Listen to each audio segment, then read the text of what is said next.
سنتوں کی نیت کا کیا حکم ہے؟ چنانچہ سنن و نوافل میں مطلق نیت کافی ہو جاتی ہے انسان کے لیے. یعنی اگر محض یہ نیت کر لی کہ میں اتنی رکعت نماز پڑھ رہا ہوں تو بھی وقتیہ سنت ادا ہو جائے گی. باقاعدہ سنت کہنا یا وقت کا ذکر وغیرہ کرنا کہ ظہر ہے یا مغرب ہے یا عشاء ہے یا فجر ہے، یہ کہنا کچھ ضروری نہیں ہے.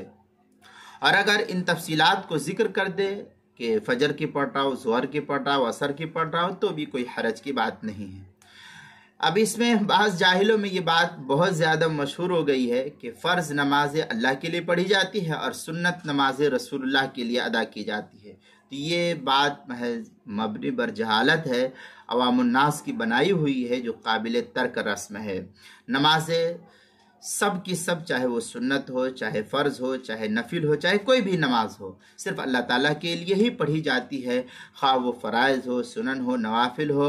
نمازوں کو صرف اس لیے سنت کہا جاتا ہے کہ ان کے پڑھنے کا ثبوت اور حکم نبی اکرم صلی اللہ علیہ وسلم کی طرف سے ثابت ہے، اس لیے اس کو سنت یا نوافل کہا جاتا ہے. باقی نفل یا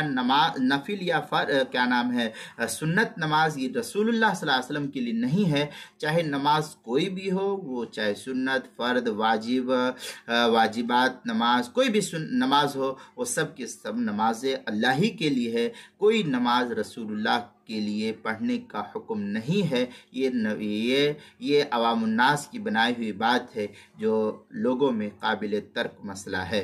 اس کو ایسے الفاظ کو یا اس طریقے سے کہنا یا اس طریقے سے جو لوگوں کا ذہن بنا ہوا ہے، یہ قابل ترک ذہن ہے. ایسی باتوں کو ذہن سے نکال دینا چاہیے. چنانچہ در مختار میں ہے وقفا مطلق نیت الصلاح و علم یقل للہ لنفل و سنہ راتبۃ. یہ در مختار ما شامی جو زکریہ بک ڈپو دیوبند کا ہندی نسخہ ہے، اس کی دوسری جلد صفحہ 94، فتاوی دارالعلوم دیوبند اس کی چوتھی جلد صفحہ 206، کتاب المسائل اس کی پہلی جلد صفحہ 490 اور 491 پر بھی اس کو نقل کیا گیا ہے.